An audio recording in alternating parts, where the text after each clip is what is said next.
E aí galera do YouTube, eu, Diego e o meu amigo Arthur. Então nós fez um som aqui, caseiro, um som automotivo na minha cachorrinha. Então, o som nosso aqui, ó. Uma potência mono 480 watts e duas estéreo, 3 fontes de computador.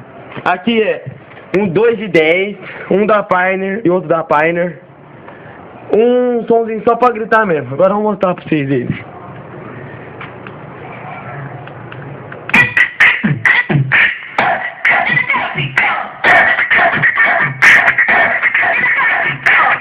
As bandidas se esfregando no ferro do camarote.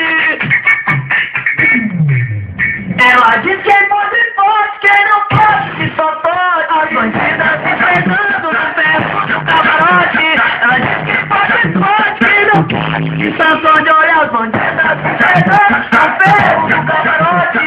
Ela diz que pode, quem não pode, que só pode.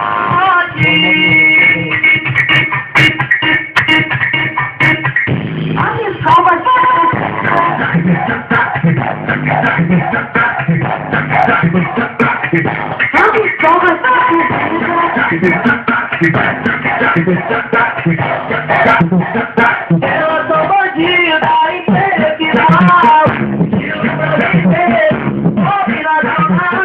Eu na direção, ela te conta. Derrubei caixada, californiana. Chama de vitória.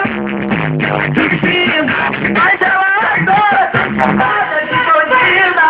Se eu fosse seu, nossa, para isso, era a impressão. Galera, então, eu vou falar pra vocês, ó. O som que eu fiz, falar, gastou bastante coisa, cara. Gastei um Pioneer aqui, ó. É um som bom pra caralho. Esse aqui também, esse. E também tem mais um aqui pra montar, ó. Da Harley, mais um pra montar. Essa ferramenta aqui, ó. Que eu e meu amigo aí montou. Então, galera, é só esse som mesmo e vamos pôr mais um som aqui assim.